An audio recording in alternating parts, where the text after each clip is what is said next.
Beautiful landscapes, exquisite wines and food, rich history, art and aesthetics. That's Bella Italia.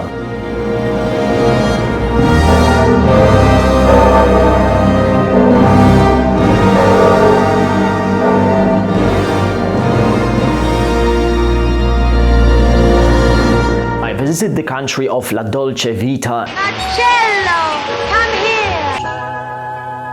And all went exactly as I imagined.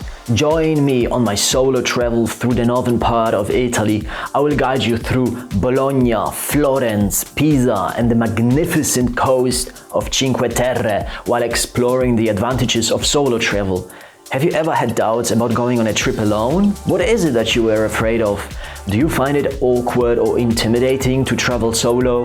I did in Italy, so let me give you my take on the question of how is it to travel alone? Benvenuto in Italia.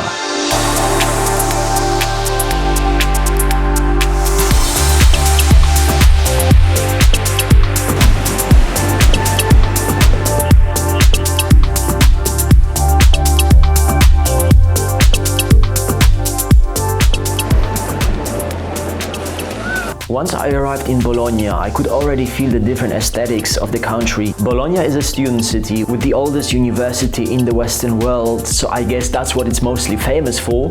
The well-preserved historical center is the heartbeat of the city. I think one day is long enough to get to know the place. You can manage to walk around the city center within a few hours, visit Piazza Maggiore with its wonderful architecture and the Basilica di San Petronio. There are also many halls, inner courtyards and little streets to lose yourself in or to dine in nice places. But beware, the city is always full of people. It's not a small town.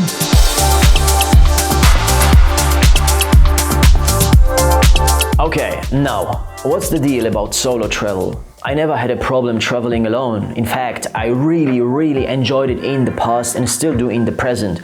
I also went on travels with friends, so group travel isn't an issue for me either. However, being by yourself while in a different country offers you a great freedom. Just imagine this. You alone decide what you're gonna do next, when to get up, what places to see, at what speed, what to eat and when to take breaks. Isn't that a great feeling of freedom? I know it sounds simple, but just think about how predetermined our daily life is. You know your way to work and often you go the same way between A and B every day. But once you are traveling outside your daily routine, a new opportunity arises for you to embrace the unknown and you alone decide how you want to meet that unknown. You create your experience for the day and isn't that awesome?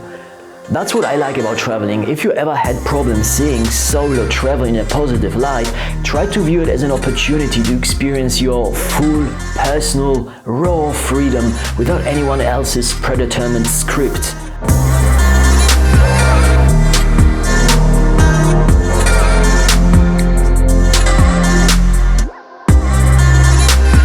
After Bologna, it was time to experience one of the highlights of my trip. I arrived in Florence, which is just 1 hour away by train south of Bologna.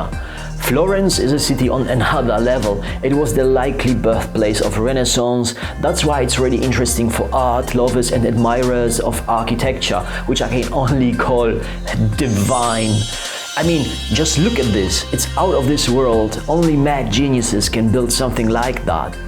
The city is noted for its culture, Renaissance art, architecture and various monuments. It also contains museums and art galleries. The Cathedral of Santa Maria del Fiore is the most famous landmark in the city. It is known for its red tiled dome, colored marble facade and elegant Giotto tower.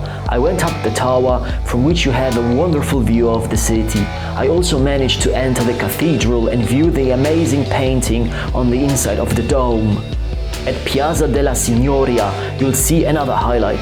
The area is the city's heart, a square dominated by the tower of the Palazzo Vecchio and its many famous statues spread around the square.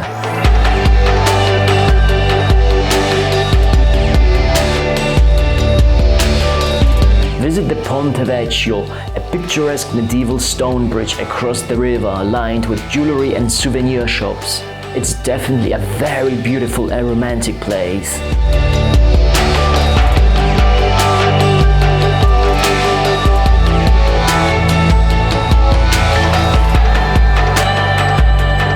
taking the break to watch the city from the hill, Piazzale Michelangelo, let's continue thinking about solo travel. I'm not saying that solo travel is the best thing in life. In fact, it might not be for everyone, and that's absolutely okay. People are different and we all have different needs and desires. However, I'm talking about solo travel in the context when you are interested in it and you have the freedom to do it, but only your fear and doubts prevent you from booking the tickets. So what is it that we are afraid of? Do you find it awkward or intimidating to travel solo? When I think about the famous statue of David that I saw in Florence, I picture the beauty and the amazing proportions that we're giving to this biblical figure by Michelangelo. The statue confidently overlooks the crowds, minding his own business while people are standing around in awe. Why can't our lives be like that? Our personal works of art and beauty. Isn't a lifestyle and the art of living about finding your own way of life that works for us, that makes us happy and lets us express our inner creativity and being? I believe that travels, and especially solo travels, is a good way to get to know yourself a bit better and find out how you operate in other situations outside your comfort zone. There we have it. It's the getting out of your comfort zone that is valuable in travels. On the go, you have a clear destination as a goal, and reaching the destination might fill you with a great feeling of accomplishment. That's why I believe we need to be courageous to do our own thing, even if it means that sometimes we need to do it completely alone.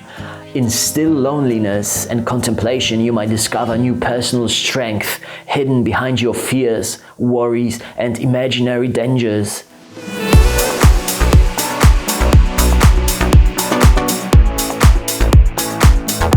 Now it was time to continue my journey to Pisa. You know, the city with the leaning tower. I've been there once before, so it was nice to see the place again, but this time with much less tourists at the main piazza. I was outside the main travel season, so lucky me. I managed to climb the tower. At the top you don't really feel that the tower is slanted, but you feel it while walking up.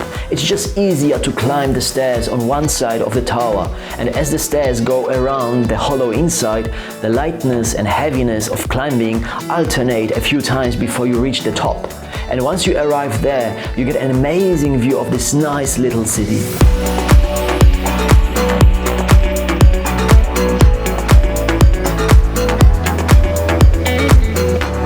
In Pisa, I left my staff and took a one-day trip to Cinque Terre, which is a coastline area of 5 brightly colored fishing villages at the foot of sea cliffs. These places are a dream for a postcard motive.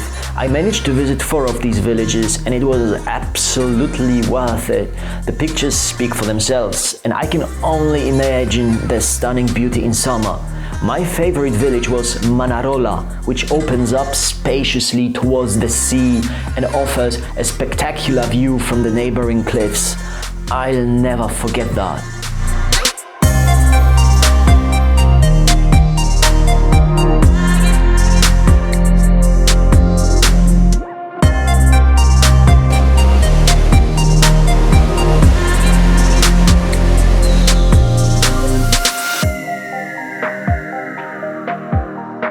Traveling solo allowed me to visit these amazing places which now continue living in my memories. Deciding to go on the trip and putting it into practice filled me with deep inner happiness. I achieved a deep feeling of accomplishment, and trust me, I was incredibly inspired to continue doing what I do in my life.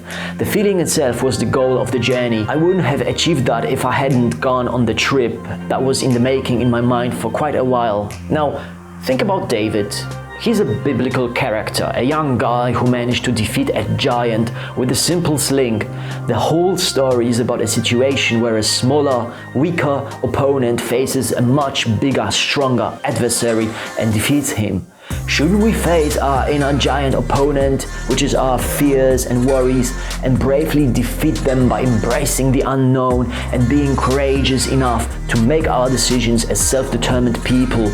I'm sure that experiencing solo travel at least once would empower you to be exactly that and let you discover more of your own inner strength. I'm here to inspire you to become an independent, righteous, and determined person full of compassion and good intentions. If you like this video, please remember to like it and subscribe. Just press that button. It means a lot to me, and see you in the next one.